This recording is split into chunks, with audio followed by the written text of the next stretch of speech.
Meus irmãos, é com alegria que eu venho aqui retomar a gravação do nosso terceiro módulo do estudo do Evangelho do Reino de Deus, que vem trazendo no seu conteúdo o território do Reino de Deus, para fazermos hoje a segunda parte desse módulo, ok? É um módulo fundamental no entendimento daquilo que Deus preparou na eternidade para os seus filhos, para os seus santos, e entender esse módulo 3 na segunda parte dele.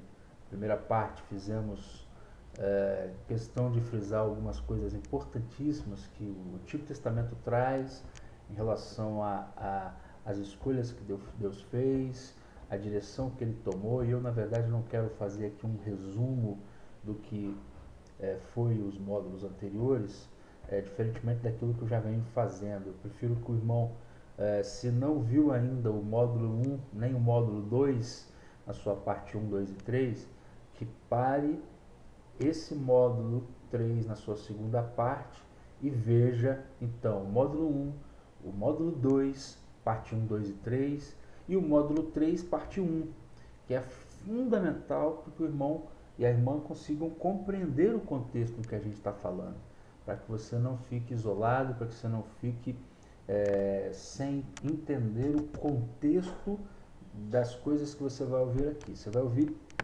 coisas aqui tremendas para o entendimento da verdade, daquilo que você tem buscado ao Senhor. Porque se você está acompanhando esses módulos, queridos, é porque você está buscando ao Senhor, ok? Você está pedindo ao Senhor que te traga revelação, que te traga informações que são centrais no entendimento do propósito divino, ok?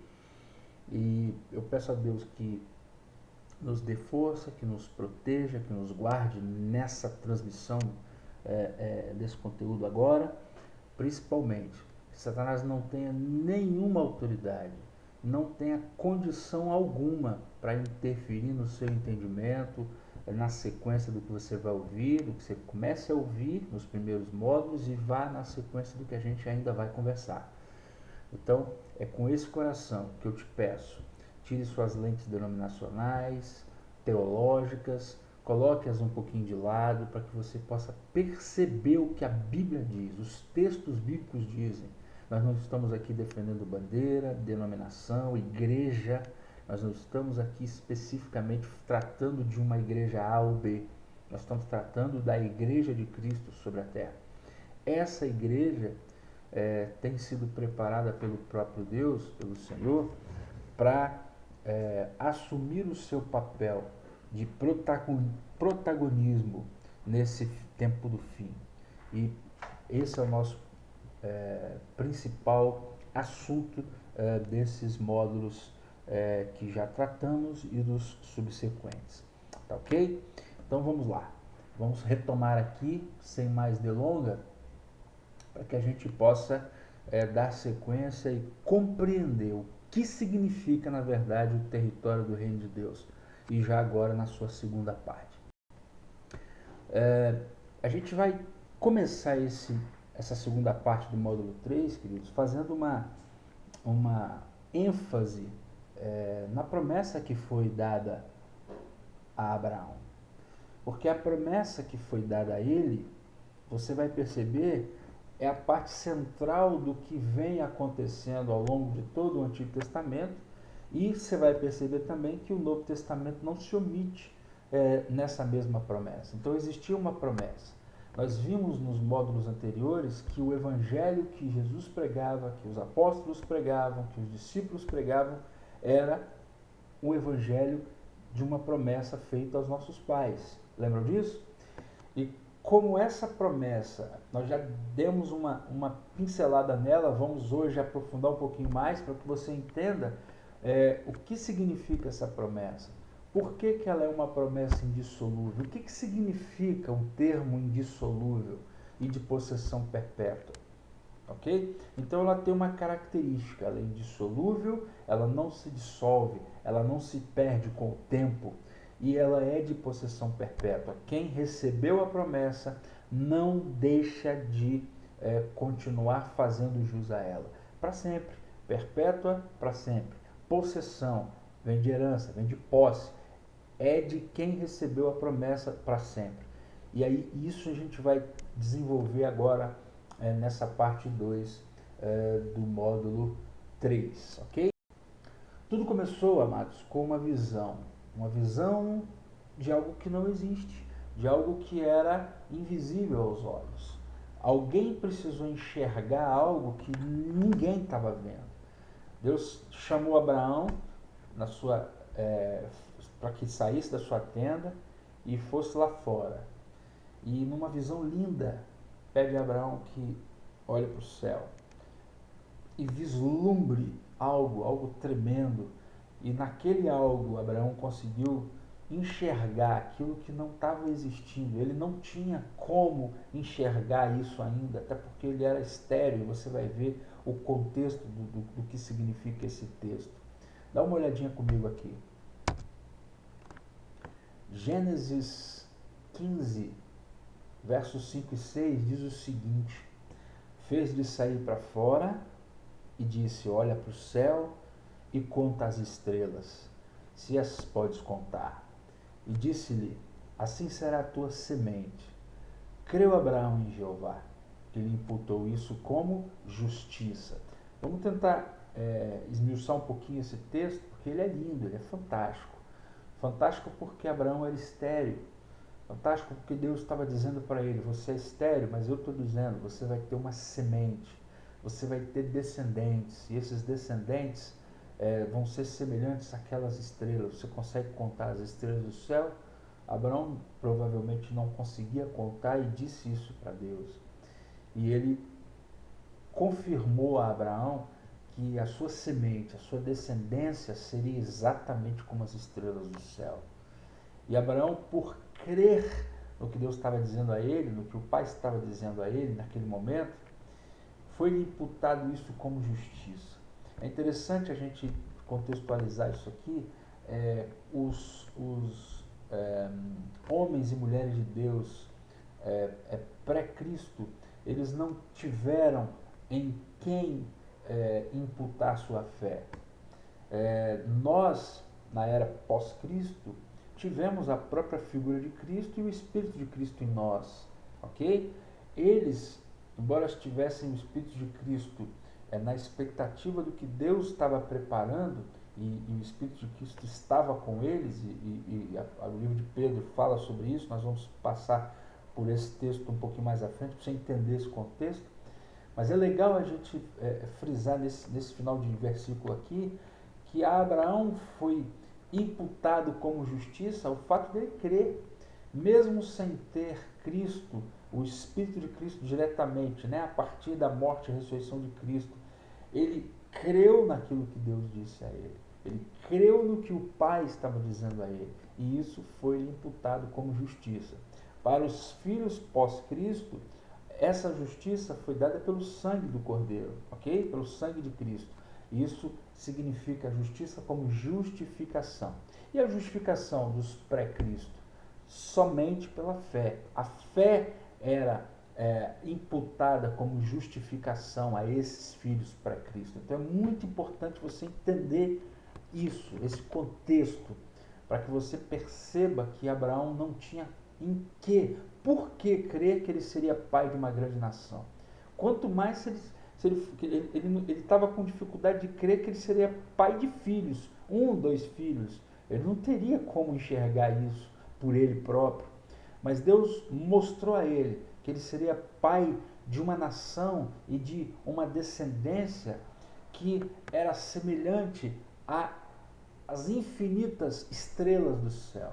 E nós estamos então falando aqui da preparação de um povo. Deus está prometendo a Abraão um povo.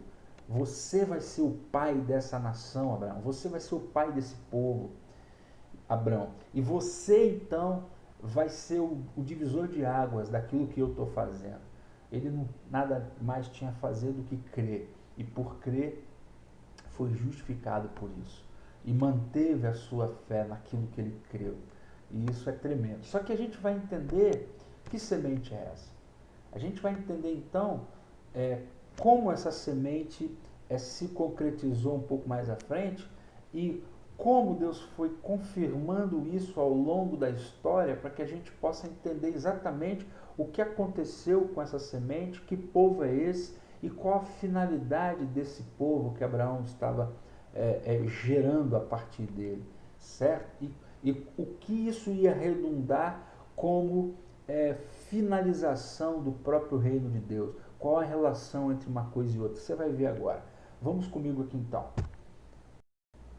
Repara que a terra de Canaã é prometida a Abraão e a sua descendência a partir de alguns contextos. Dá uma olhadinha nesse texto aqui comigo. Gênesis, no capítulo 13, verso 14 e 15, eu preciso lembrar a você que nós estamos num contexto de Gênesis, do mesmo texto em que Abraão foi chamado para fora da tenda.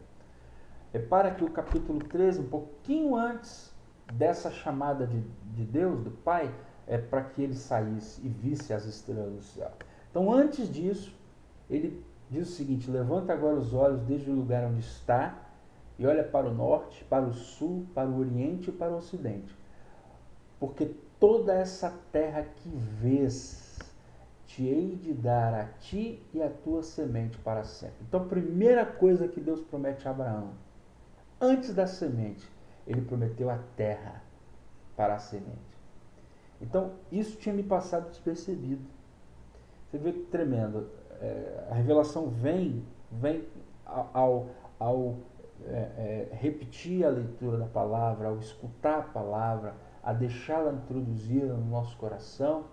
A gente percebe que Deus faz a promessa primeiro para a terra, porque toda essa terra que vês, aonde você alcançar com os olhos, isso me lembra bem um fazendeiro, né, que nos chama para passear na sua fazenda e nos leva para o meio do pasto, para o meio da propriedade e pede que a gente olhe para qualquer lado, aonde sua vista estiver alcançando, é terra minha. Eu faço uma analogia com essa figura, com essa situação, e é exatamente isso que Deus fez com Abraão naquele momento. E ele disse: eu te hei de te dar, a ti e a tua semente. Mas por quanto tempo? Por 1000 anos? Por alguns meses? Por uma semana? Não, para sempre. Então nós estamos falando de uma promessa. E qual o contexto dessa promessa em relação ao longo da história? Vamos lá. Repara que, agora sim, no capítulo 15 novamente, que é o mesmo capítulo, o mesmo contexto, da onde Deus chama Abraão para fora da tenda para mostrar as estrelas e dizer que ele vai ter vai ser pai de uma semente. Nesse mesmo contexto, lá no capítulo 15, verso 18, ele fala assim: naquele mesmo dia fez o Senhor aliança com Abraão. Repara nessa aliança aqui. Isso aqui é importantíssimo você perceber, que essa aliança, ela vai ser mencionada mais à frente, inclusive no Novo Testamento. Nós vamos voltar a ela. E eu quero chamar a atenção aqui essa palavrinha aqui, ó. Naquele mesmo dia fez o Senhor aliança com Abraão, dizendo: à tua descendência dei esta terra, desde o rio do Egito até ao grande rio Eufrates. Dei é um presente, é uma promessa, é uma herança. Isso aqui está sendo feito a Abraão. Nós estamos vendo uma sequência de textos sistemáticos e nós voltamos a Abraão aqui. Nós estamos falando de ainda o velho Abraão, aquele que ia sendo preparado, estava sendo preparado para ser o servo que Deus estava buscando, para ser o pai de uma grande nação. E ele foi aprovado. E ele recebeu como promessa de que a sua descendência receberia uma terra. E essa terra tem endereço. A gente precisa entender que quando Deus promete, Deus não promete vagamente. Quando ele fez a promessa a Abraão, ele não fez de forma aberta, ele fez de forma clara, de forma precisa, desde o rio do Egito até ao grande rio Eufrates. Então, para que não haja dúvida de que terra é essa e por quanto tempo essa terra será de Abraão e de sua descendência. Vamos dar uma sequência aqui para a gente poder complementar esse entendimento, que esteja ficando claro para você Que primeiro na terra em que vês, em seguida na terra em que você delimitadamente, de uma área A até uma área B, o rio do Egito até o grande rio Eufrates, será sua e da sua descendência. Vamos tentar visualizar isso de forma concreta? Repara no mapa do Oriente Médio, e isso aqui é fundamental para você compreender que o endereço da Terra Prometida tinha um limite. Repara que quando ele fala do rio do Egito, ele está se referindo ao delta do Nilo, nessa parte norte do Egito, e ela vai se estendendo pelo mar Mediterrâneo, o grande mar, ok? Até a sua parte norte, pega a Síria e engloba na promessa até onde Abraão pisasse a planta dos seus pés. Lembra que ele foi até as proximidades de Ur? Olha, ele saiu de Ur dos caldeus, lembra disso? Olha aqui, ó. E ele foi para o Egito. Então, toda essa região que Abraão percorreu foi-lhe dado como herança. E essa herança, meus amados, é perpétua. Isso aqui não tem devolução, não tem volta. Se o que Deus prometeu a Abraão fosse algo diferente do que Abraão pisou na terra concretamente, Abraão poderia requerer, questionar Deus. Você me prometeu uma terra, você me prometeu que onde eu pisei a planta dos meus pés, você me daria para sempre como herança. E Deus não ia ficar desconfortável, chateado e sem saber como sair? Como Deus não fica chateado, meus amigos. Deus não tem nenhum tipo de saia justa. O que Ele fala, Ele cumpre. Está aqui, ó. Essa área toda demarcada no mapa é a área da terra que Deus prometeu a Abraão. Agora nós vamos ver, e isso tem gerado muita confusão. Evandro, isso é a terra prometida, tá certo. Moisés tirou o povo do Egito, foi para a terra prometida, chegou lá, tinha gigantes, ele lutou com os gigantes e tomou posse da terra e foi ficando, foram morrendo, foi se acabando. Será que nós estamos falando de uma terra para aquele momento? Será que a terra que Deus prometeu como herança perpétua a Abraão e a sua semente se refere apenas àquela terra de Gósen, aquela terra farta e próspera? Aquela terra se limitou ou foi limitada a ser a herança que Deus prometeu aos seus filhos? Não, amados. Nós vamos perceber que aquela possessão foi uma prefigura daquilo que os santos hão de receber quando o reino se concretizar. Nós vamos perceber isso nos textos bíblicos, já vimos isso nos anteriores e vamos perceber agora nos conseguintes o que significa a possessão daquela terra. E a partir daí você vai entender por que Deus prometeu a terra como herança e deu o endereço dessa terra. Vamos comigo aqui, para você perceber junto comigo.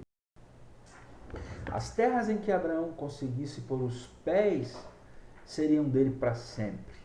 Nós acabamos de dizer isso. Gênesis 17, um pouquinho mais, está dizendo assim, ó: dar-te-ei a ti e a tua semente depois de ti a terra das tuas peregrinações, toda a terra de Canaã, em possessão perpétua, e serei o seu Deus.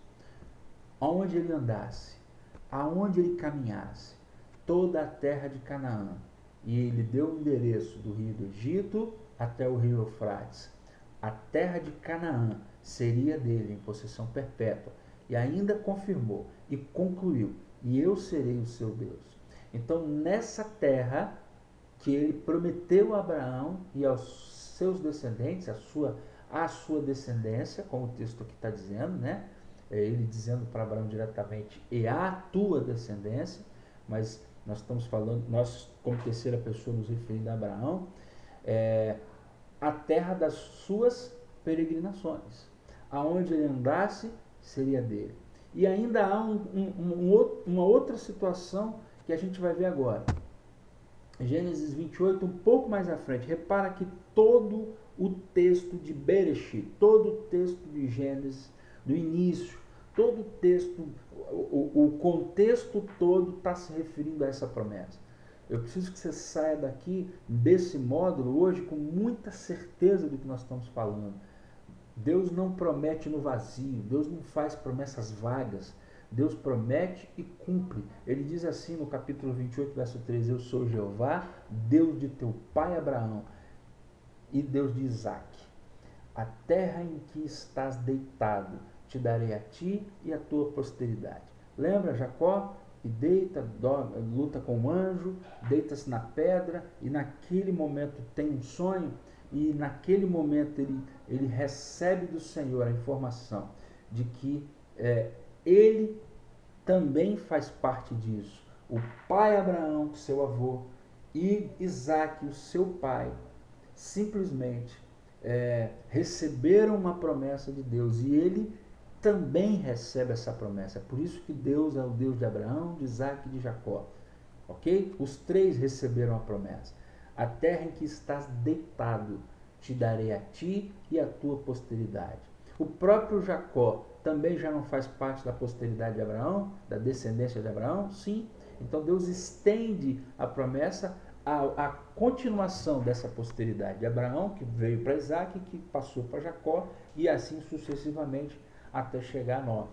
Mas o que é muito legal a gente notar é que, de várias formas, seja na terra onde vês, aonde sua vista alcançar, será sua para sempre.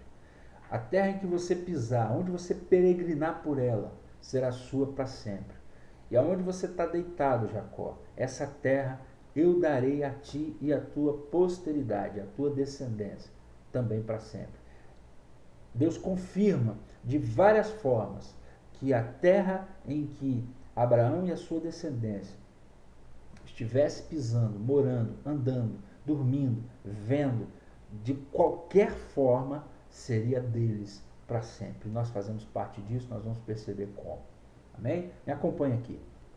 Ele reafirma ao povo que saiu do Egito a herança a essa terra. Então a gente vai ver que Deus não ficou preso ou se ateve apenas a Abraão, Isaque e Jacó.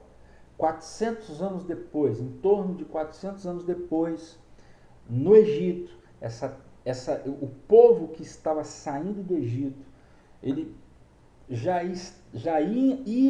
passou por todo um processo de peregrinação, de fuga no deserto, foi preparado, foi peneirado, muitos não foram aprovados, mas havia uma terra onde eles estavam mirando. Essa terra era Gósen, essa terra ela tinha um endereço, e esse endereço é exatamente na área onde foi preenchida e foi prometida a Abraão. Então ele reafirma a herança a essa terra a partir desse texto. Repara Êxodo 6, versos 7 e 8, já no livro de Êxodo, você tem uma ideia de como é que a sequência vem. Eu vos hei de tomar por meu povo e hei de ser vosso Deus. Promessa.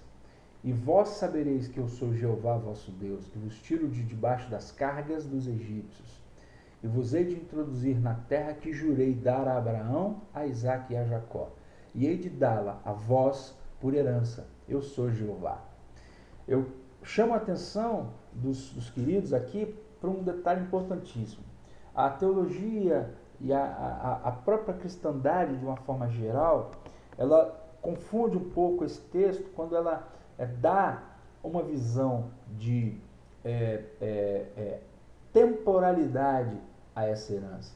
Como se a terra de Gósen, aquela terra em que o povo que saiu do Egito, conduzido por Moisés, que foi introduzido, na verdade, por Josué e Caleb, que, na verdade, receberam como herança, sim, entraram, tiveram que expulsar os gigantes, viveram situações específicas ali, e fica por isso mesmo. A terra que se lê lá em Abraão, Isaque e Jacó recebendo como herança perpétua, fica dado como dito pelo não dito. Nós saímos do Egito, fomos direto para a terra prometida, passando pelo deserto, e ali depois, com o pecado do povo, as coisas foram se perdendo e perdeu-se o sentido da herança. Eu primeiro preciso resgatar com você algo fantástico. Repara aqui comigo.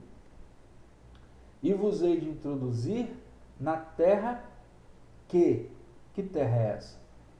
A mesma terra que eu jurei dar a Abraão, a Isaque e a Jacó. Então nós estamos falando da mesma terra que era uma herança perpétua? Sim. Então essa terra que o povo que saiu do Egito entrou, não é uma terra temporária. Nós estamos falando da mesma promessa, queridos. Nós estamos falando da mesma terra. É nessa terra que o povo de Israel entrou quando veio fugido do Egito. E essa mesma terra é a terra que foi dada a Abraão, a Isaque e a Jacó, pelo que eles andaram, pelo que eles estavam vendo, aonde Jacó se deitou. Ali naquela terra houve uma promessa, em relação a ela foi feita a promessa. E hei de dá-la a vós por herança. Eu sou Jeová. Herança se dá por quanto tempo? 1 mês, 2 meses, 1 ano, 1000 anos? Não, para sempre. Então eu preciso só resgatar com vocês que esse texto de Êxodo, se referindo à saída do povo de Israel do Egito, não se trata, não se refere a uma terra temporária, uma terra que estava propícia naquele momento, era muito próspera e simplesmente o povo usufruiu um tempo, depois foi se dispersando, foram expandindo os seus territórios e acabaram saindo dali. Não, nós estamos falando que Deus vai voltar para lá. Nós estamos falando que Deus não esqueceu daquela terra. Nós estamos falando de uma promessa que vai ser cumprida e você não pode perder o sentido disso. E depois, logo à frente, nós vamos perceber por que a lei não cancelou a promessa. Será que cancelou? Porque a teologia crê que sim. Normalmente, quase que 90% da cristandade crê que a lei cancelou essa promessa feita a Abraão e a sua descendência para sempre. Nós vamos perceber que, na verdade, há surpresas. Nós vamos descobrir essas surpresas daqui a pouquinho. Vamos lá? Vamos para frente? Mais tarde, o próprio Moisés relembra ao Senhor a promessa feita. Quer ver? Repara em Êxodo 32, um pouco mais à frente, no mesmo contexto.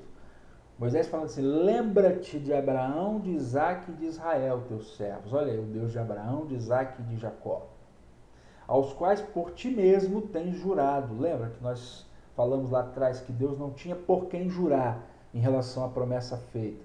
Então ele jurou-se a si mesmo de que o que ele estava prometendo ele iria cumprir.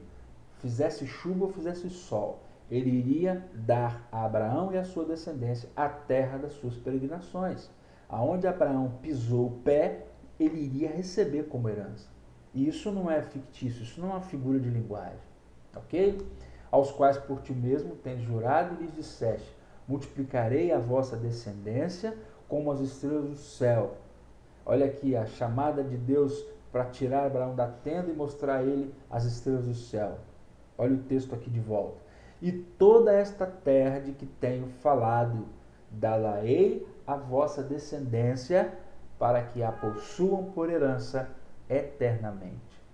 Se você tiver um coração focado naquilo que Deus diz e naquilo que Deus promete, você vai entender que aqui não tem negociação, aqui não tem conversa, aqui não tem mudança de humor. Deus não mudou de humor e resolveu cancelar a promessa feita a Abraão. Isso não existe na palavra de Deus, ok? Ele aqui está lembrando, Moisés está lembrando do que Deus tinha dito a Abraão, a Isaque e a Jacó, e de que ele iria cumprir, ok? Então isso para nós é fundamental, para que a gente não perca de vista que território é esse. Então nós estamos falando de um território que foi prometido e que a própria teologia, e eu falo teologia não de uma forma pejorativa, negativa ou rancorosa, ao contrário, eu tenho excelentes referências e lembranças fantásticas do período que eu passei no seminário, mas eu tenho que ser bastante claro naquilo que precisa ser dito. A Igreja de Cristo perdeu a visão do território. E cabe aos próprios santos, à própria igreja, dar um jeito de reativar isso, o que Deus tinha já prometido. Então, nosso papel é simplesmente sermos canais falhos, canais que estão na busca daquilo que Deus prometeu, estão na busca de uma santificação que é condicional para fazer parte desse processo, é bem verdade, mas que eu tenho absoluta consciência de que é para esse tempo, ok? Também a promessa é indissolúvel, pois muitos já a conquistaram. Daí vem o termo indissolúvel do título desse pedaço de módulo. O texto de Hebreus 6,12 diz assim: para que não vos torneis indolentes, mas imitadores daqueles que, pela fé e pela longanimidade, herdam as promessas. Então, se você for olhar para Abraão, para Isaac, para Jacó, para Moisés, para Josué, para Caleb, para todos eles que foram firmes na fé, naquilo que eles creram, ok? E também pela longanimidade. O que é longanimidade? Longanimidade é alongar o ânimo, alongar aquilo que você crê, alongar a força que você tem a partir do que você crê. Por isso que longanimidade é um dos frutos do Espírito. Nós estamos falando de algo de fundamental importância nesse tempo, queridos, para que a gente possa herdar a promessa. Então, muitos daqueles que receberam a promessa, eles não a alcançaram. É isso que o texto está dizendo. Para que não vos torneis indolentes, mas que nós possamos imitar aqueles que pela fé e pela longanimidade herdam as promessas. Só pela fé. Mas por que eles não receberam a promessa ainda? Por que eles, na verdade, não herdaram a concretização da promessa? A promessa eles já receberam, mas a concretização da promessa ainda não aconteceu. Por quê? Porque eles morreram crendo. Então, eles conquistaram a promessa. Eles herdaram as promessas porque morreram crendo. Ok? Como a promessa ainda não foi conquistada, ela não foi concretizada, ela vai ser concretizada no tempo do fim, nós precisamos ser referência, nós precisamos sermos imitadores deles. É por isso que o texto está dizendo aqui, de Hebreus, você precisa deixar de ser besta, parar de ser indolente e ser imitador dos que creram lá atrás, foram longânimes lá atrás e não perderam a fé e herdaram as promessas por causa disso. Eles herdaram as promessas. Significa que eles já estão na terra prometida? Não. Eles estão aguardando o tempo devido. E você vai ver isso de forma clara nos textos subsequentes. Vamos em frente? É pela fé e não pela lei que a promessa é alcançada. A cristandade, a teologia tem crido que a lei, na verdade, se sobrepôs à fé naquele momento da promessa. E isso é um engano terrível. E isso tem tirado da igreja a visão correta do que é a promessa feita e de como ela vai ser alcançada. Vamos ver o texto. Repara Romanos 4, 13 e 14. Não foi por intermédio da lei que a Abraão ou a sua descendência coube a promessa de ser herdeiro do mundo. O texto aqui, eu paro nessa primeira parte do texto, só para você entender que não foi pelo que Abraão recebeu. Não foi pelo que Moisés recebeu que houve o cancelamento do que Abraão recebeu. Então Moisés recebeu a lei, Abraão recebeu a promessa 400 anos antes, 430 anos antes. O que Moisés recebeu não anulou o que Abraão recebeu antes. Então vamos entender. Não foi por intermédio da lei que a Abraão ou a sua descendência coube a promessa de quê? De ser herdeiro. Olha a promessa aqui. Promessa de quê? De uma herança. Herança de onde? Herdeiro do mundo. Há uma terra prometida. Essa terra ela não é espiritual, ela não é fumaça, ela não é almas vagando num lugar especial. Não existe isso na palavra de Deus. Nós estamos falando de textos concretos. A promessa é de ser herdeiro de uma terra onde um povo pisou o pé. Está no mundo, está na terra, ok? Não foi pela lei, mas sim mediante a justiça da fé. Olha o que nós falamos lá atrás. Por que Abraão foi justificado? Foi imputado como justiça? A fé. Ele creu no que Deus disse. Vem cá, olha aqui, sai da tenda e olha o céu. Conta essas estrelas. Você pode contar? Não. Então, nessa quantidade de estrelas que você não pode contar, você vai receber uma descendência herdeira tua. Sua semente será como as estrelas do céu. Ele creu e foi-lhe isso imputado como justiça. Justiça da fé. Pois se os da lei é que são os herdeiros, herdeiros de quê? Do mundo. Se são os judeus apenas, então a fé está anulada, ou seja, não precisa ter fé. E a promessa perde a validade. É isso que o texto está dizendo aqui. Você está compreendendo dessa forma também? Então, quando a gente entende que uma coisa não anula a outra, pronto, seu coração descansa. Descansa porque você não coloca no peso da lei, mas sim na leveza da fé. Creia no que você está ouvindo hoje. Se você crê, você vai receber a promessa. Ela vai ser concretizada para você. Ok? Se ficou claro para você esse texto de Romanos, eu quero que você repare bem que Paulo está falando a gentios. Paulo não está falando a judeus. Então, o papel de Paulo era pregar o evangelho do reino. Ele está fazendo isso. Vamos ver se ele continua.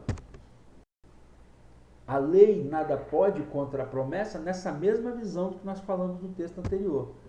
Olha Gálatas agora, capítulo 3, verso 17 e 18. Uma aliança já anteriormente confirmada por Deus, a lei que veio 430 anos depois, não a pode abrogar, que é um termo jurídico que significa anular.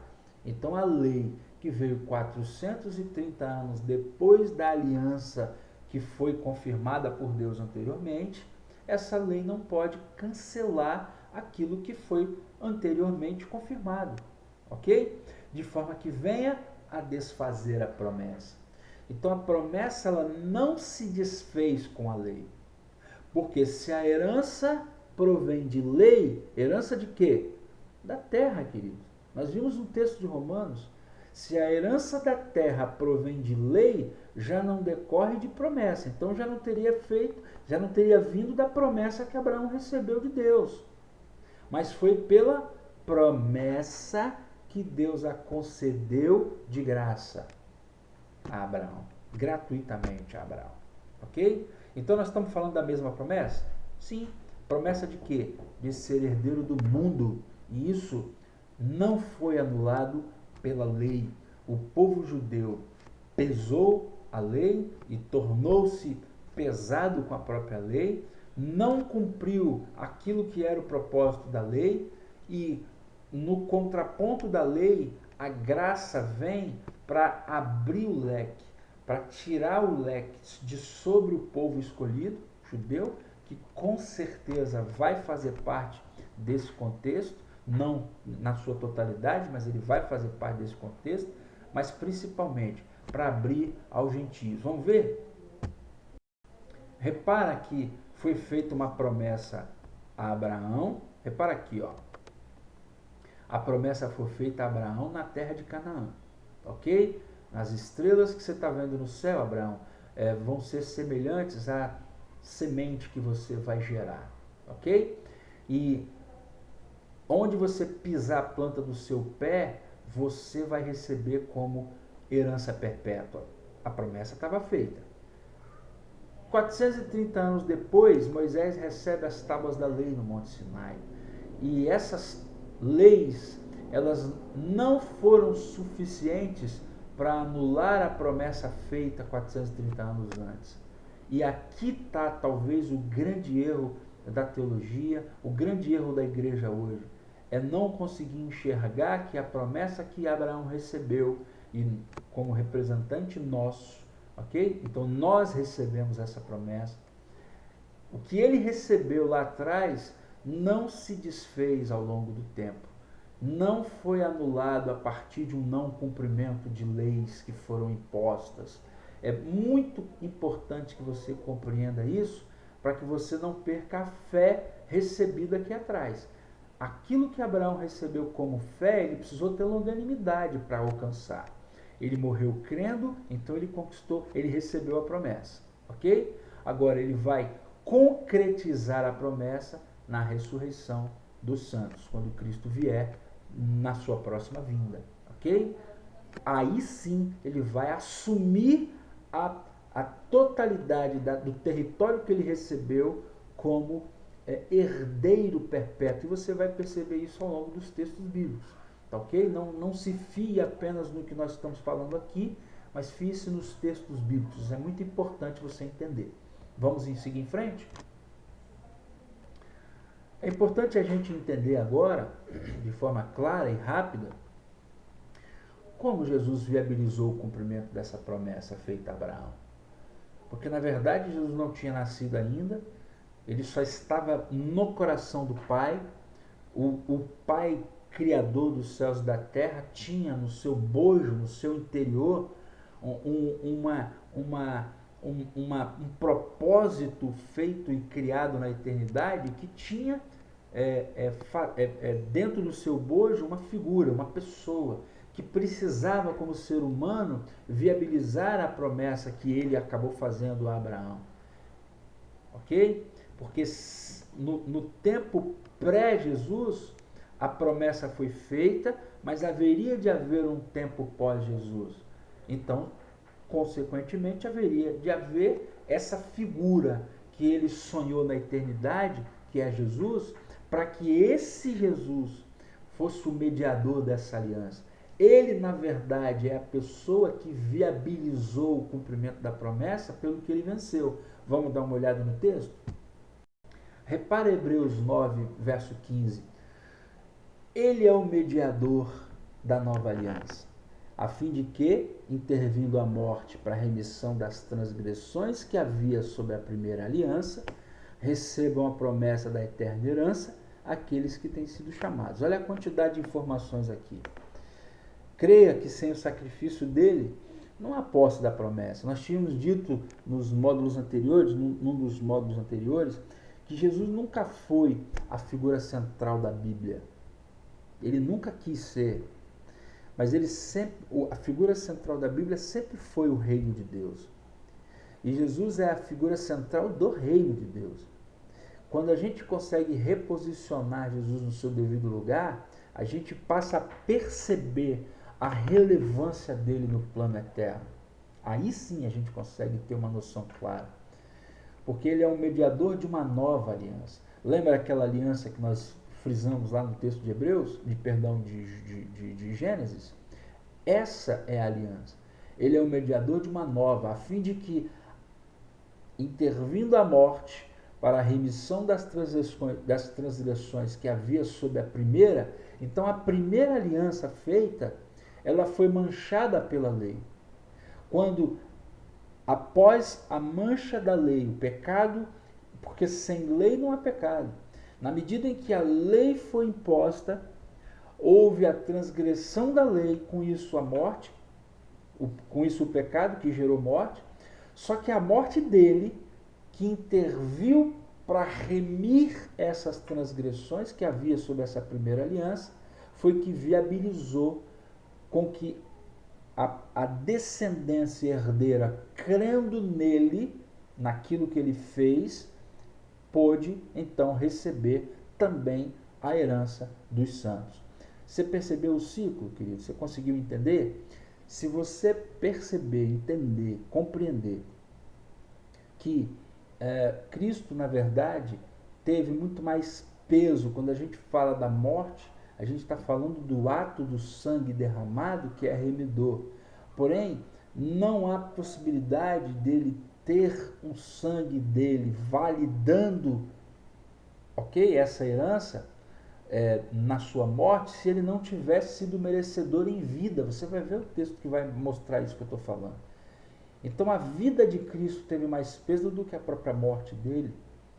Sem a vida em santidade, sem as escolhas que ele precisou fazer em vida para ser merecedor de ser o mediador dessa nova aliança, não haveria a remissão dos pecados sobre a aliança antiga, sobre a lei, que houve peso sobre ela, não haveria validação desse sangue se ele não fosse puro.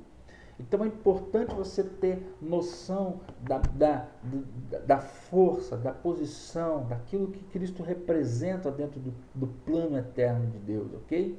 E é a partir dessa remissão que vão recebendo a promessa da eterna herança, quem? Aqueles que têm sido chamados. Então não é qualquer um, querido, eu tenho que te dizer isso. Você pode não crer em mim, mas creia nos textos que nós estamos apresentando e vamos ainda apresentar na sequência desse estudo, ok?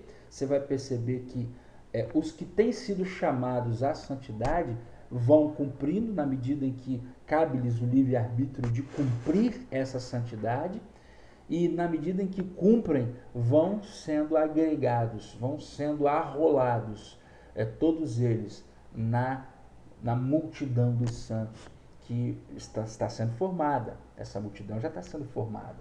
E creia você ou não. Vamos entender então o texto seguinte. Repare que o aperfeiçoamento dos santos é que proverá a concretização dessa promessa. Aquilo que nós dissemos lá atrás. Repara aqui. Lá em Hebreus 11, 39 e 40, diz assim: ora, todos estes que obtiveram bom testemunho por sua fé, não obtiveram, contudo, o quê? A concretização da promessa. Por haver Deus provido coisa superior a nosso respeito, para que eles sem nós não fossem aperfeiçoados. Não foi isso que nós dissemos lá atrás? Que todos os santos, todos os heróis chamados heróis da fé, né? Abraão, Isaac, Jacó, Enoque, Sansão, houve uma lista citada no texto de Hebreus em que todos eles foram sendo aprovados na fé daquilo que tinha sido prometido a eles. A conversa de Deus foi muito curta, foi seca, foi direta. Isso aqui é para você. Você crê? Creio. Então vem cá, segura aqui, vai firme aqui. Só que eles que obtiveram bom testemunho por sua fé, confirmando então aquilo que estavam crendo, eles não obtiveram a concretização da promessa. Eles não receberam ainda a concretização da promessa. Eles estão mortos. Todos eles estão mortos. Eles não receberam concretização da promessa porque não cabe aos que hoje estão mortos nenhum tipo de concretização de promessa. Eles ainda estão aguardando o tempo devido. Onde? No Hades. Ok? Estão no lugar de silêncio, descanso. Estão totalmente inconscientes de todo tipo de louvor, de dor, de adoração, de amor. É o que o texto bíblico diz. Se você quer entender isso, você vai lá para Eclesiastes, você vai ver, leia o texto de Eclesiastes com clareza, que você vai entender isso que eu estou falando agora. Mas não precisa ir para lá se você quiser entender nesse texto de Hebreus mesmo, porque ele está dizendo que eles não obtiveram, contudo, a concretização da promessa. Se eles tivessem hoje recebido a concretização da promessa, eles já não estariam no paraíso? Eles já não estariam num lugar de gozo e descanso, como nós cremos, ou pelo menos a maioria da igreja crê? Eu, graças a Deus, já não creio mais. Eu estou vendo a palavra de Deus numa direção totalmente diferente daquilo que a maioria crê, porque a nossa necessidade de conforto pela morte de um querido amado, um ente querido, parente querido, nos dá o arrobo de dizer que, graças a Deus, está gozando as mansões celestiais com Cristo, para que nós possamos satisfazer a dor do nosso coração. Nós dizemos muitas vezes isso, e para confortar um querido, a gente diz isso. Só que a palavra de Deus não diz isso. Nós estamos falando que a concretização da promessa de herdar a terra prometida, ela não se concretizou Por quê? Porque nesse tempo foi provido a Deus coisa superior a nosso respeito, ok? Para que eles, sem nós, não fossem aperfeiçoados, ou seja, não recebessem aquilo que lhes foi prometido, que é o aperfeiçoamento da promessa, ok? Dela chegar num tempo concreto, ok? E os que foram vencedores pelo que creram, estão aguardando, na verdade, a concretização dessa promessa a partir de nós, a partir da igreja do fim, do pós-Cristo, né? O pós-Jesus. E a partir do Espírito que foi liberado, ok, na morte de Jesus, o seu Espírito, que é o Espírito de Cristo, e você vai entender ainda nesse módulo o que é o Cristo, o que é o Espírito do Cristo, você vai perceber que eles, sem nós, não vão poder ser aperfeiçoados, exatamente como o texto anterior disse. Ok? Mas é a morte dele que estendeu a promessa a nós. Foi a morte dele que fez isso.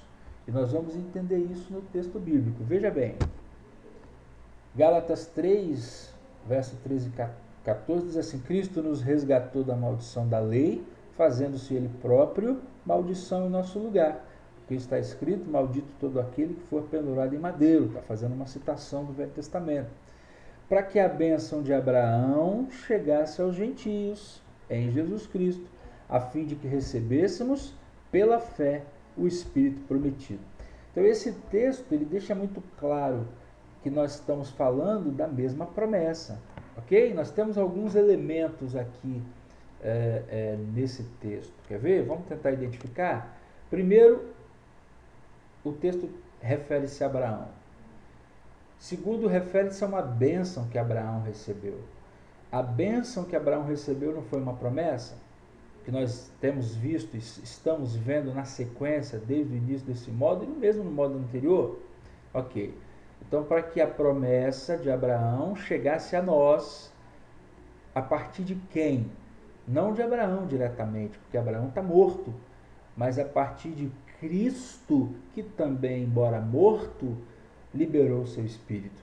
Então, esse Espírito do Cristo está sobre a sua igreja, sobre os gentios, inclusive, fazendo parte da igreja os gentios, tá? Não só gentios, mas os judeus também, parte deles, a fim de que recebêssemos pela fé em quem? Em Abraão? Não, em Cristo. A fé que Abraão precisou ter é um pouco diferente da nossa. Abraão creu naquilo que Deus disse a ele, não havia referência. Ele creu diretamente, ou não, poderia não crer. Mas a fé que nós temos foi naquilo que Cristo fez para mediar a promessa. Lembra que você viu agora no texto anterior, num dos textos anteriores, que ele é o mediador da nova aliança que Abraão recebeu? Quer dizer, Abraão recebeu uma promessa, e essa promessa recebeu uma interferência de uma aliança, só que essa aliança pesou a promessa. E o que Cristo fez? Tornou a promessa leve. Ok? Então esse foi o papel dele, Cristo. E a partir do Espírito dele, olha a fundamental importância de Cristo nesse contexto. Foi o Espírito dele que nós recebemos pela fé, ao crermos no que ele fez em santidade. Enquanto vivo, ele foi santo. Se nós cremos nisso e entendemos que precisamos da mesma santidade, que isso é fundamental. Se nós não cremos nisso, nós não cremos no reino sacerdotal que vem por aí. É importante você se inserir nesse reino sacerdotal. Se você não se vê como sacerdote, você precisa rever o seu conceito de santidade, ok? Mas esse sacerdócio ele tem um momento propício, e você vai perceber isso. Para que a fim de que nós recebêssemos pela fé o Espírito prometido. Então o Espírito da promessa, e aqui é importante você lembrar, que o Espírito que está sobre nós é o Espírito de Cristo, pautado em quê? Na promessa. A bênção que Abraão recebeu veio sobre nós a partir do Espírito de Cristo, e sobre o Espírito de Cristo também a promessa se estendeu a nós, os gentios. Ok? É isso que Paulo está dizendo aos Gálatas, como disse já aos Romanos, como disse a um outro contexto, você vai ver aos Efésios. Nós temos uma série de textos que eu não consegui colocar todos aqui, senão esse estudo ia ficar inviável, mas o que eu quero te explicar e lembrar é que Paulo só fazia isso, pregava o evangelho do reino. Nós já dissemos isso lá atrás. Então, a palavra que Paulo está pregando não é especificamente creiam em Jesus e aceitem Ele como seu Salvador, como nós fazemos hoje. Não estou dizendo que isso está errado, mas o que eu disse e repito é que isso está incompleto. Nós precisamos completar nossa mensagem. Nós precisamos dizer para que Cristo veio. E isso a gente está dizendo aqui agora. Para que você entenda na conexão do que Abraão recebeu, do papel de Cristo naquilo que Abraão recebeu e na concretização disso a partir do estabelecimento do reino sacerdotal, naquilo que Cristo vier fazer quando ele chegar. Ok? Vamos ao texto seguinte. Tendo Deus reservado então o Espírito de Cristo para nós. Olha aqui, ó.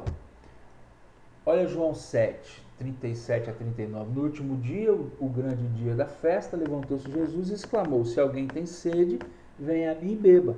Quem crer em mim, como diz a Escritura, do seu interior fluirão rios de água viva.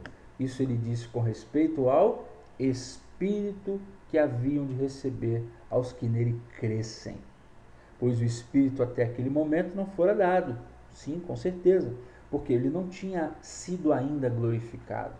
Ok? Ainda não havia recebido a unção específica de glorificação num corpo glorificado, ressurreto após a sua morte e glorificado. Mas o que eu quero frisar aqui, ele disse com respeito ao Espírito que haviam de receber os que nele crescem. Então, esse Espírito, eu friso aqui para você entender bem, o Espírito que nós recebemos está baseado em quê?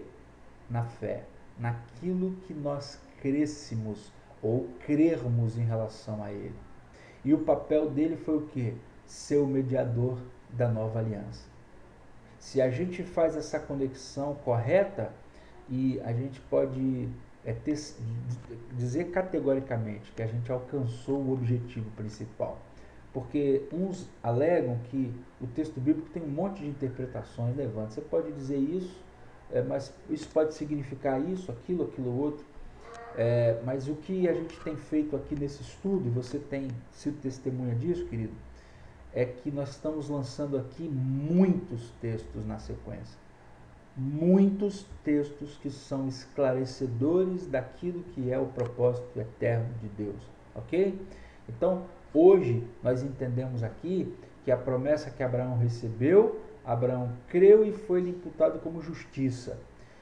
Quando Cristo veio, santificou-se, morreu santo e o seu sangue foi remidor da velha aliança, da promessa que Abraão tinha recebido, nós, ao crermos no que ele fez e no seu Espírito, e ao recebermos o seu Espírito, nós precisamos crer que esse Espírito é o Espírito da promessa, o Espírito prometido.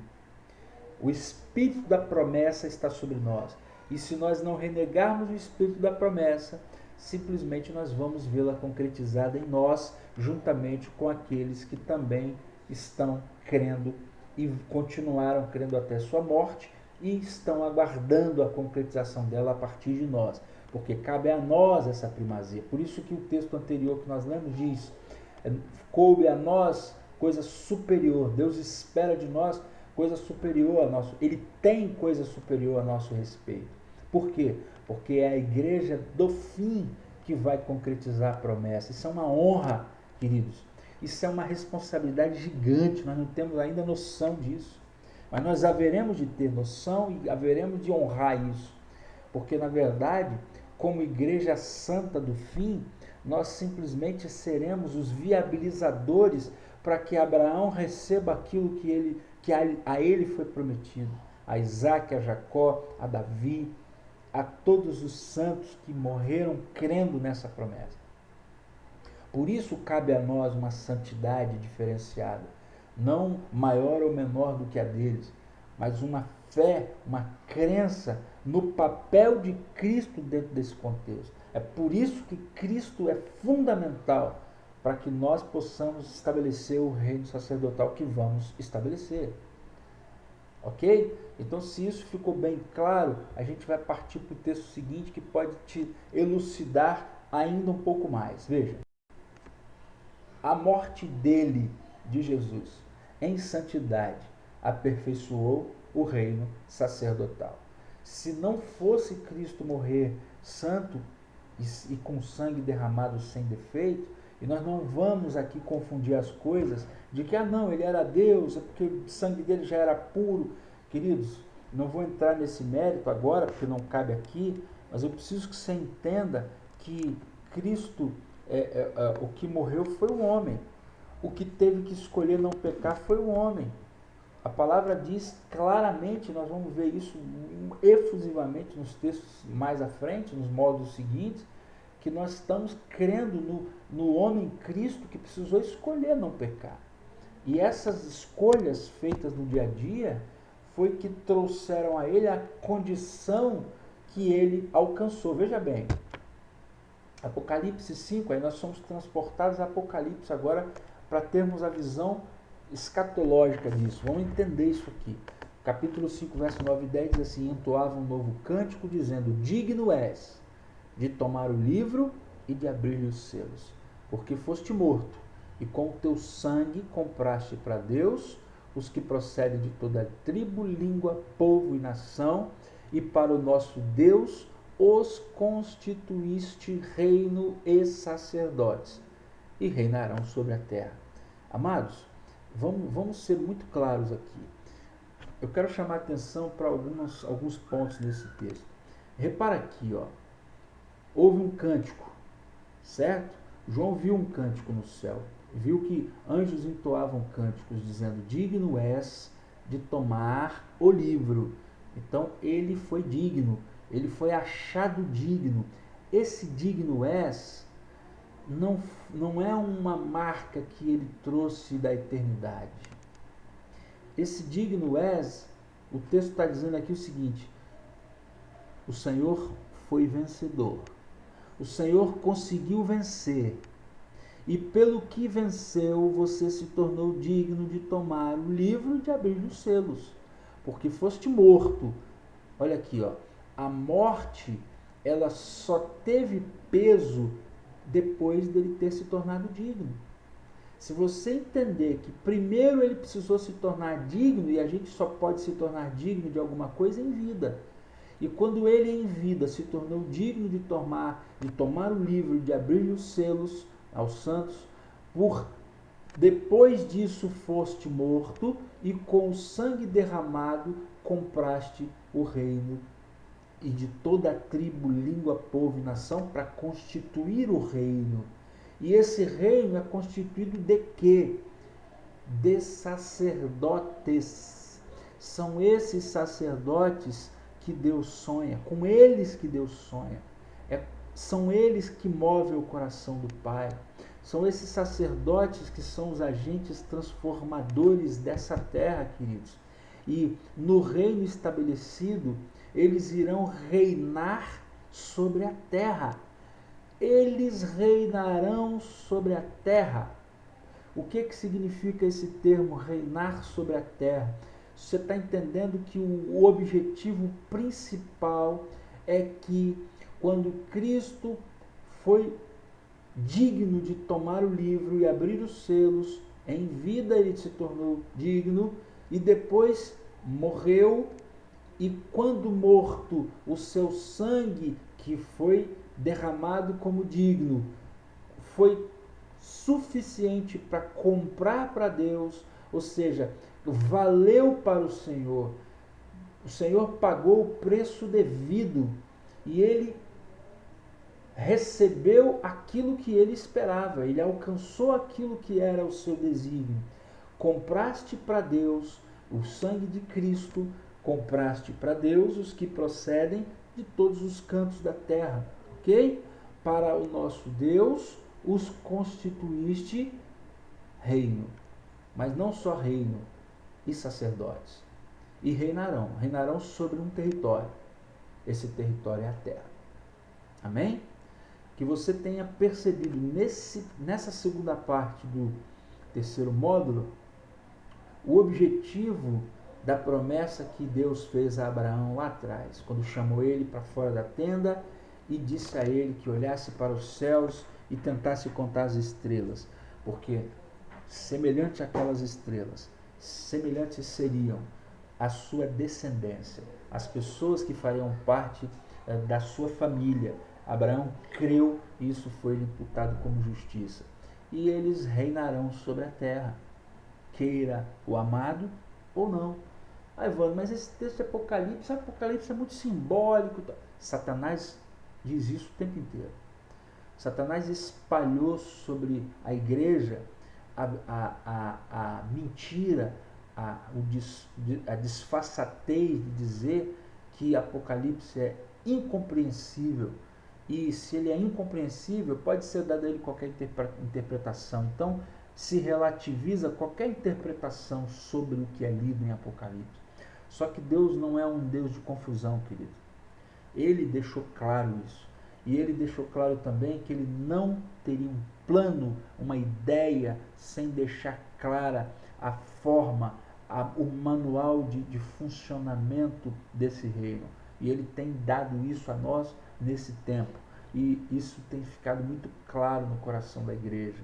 E a igreja como um todo há de perceber o tamanho, a profundidade desse plano maravilhoso de sermos sacerdotes que reinem sobre a terra, mas não há uma herança temporária. Alguns dão esse reinado de 1000 anos, como se isso fosse o reino de Deus. A promessa a Abraão não foi perpétua? A promessa sobre a terra que ele pisou a planta dos seus pés não foi eterna? Então, queridos, nós estamos falando de um reino eterno sobre a terra. Você pode ser de qualquer denominação, grupo, seita, qualquer crença, qualquer credo, não tem problema.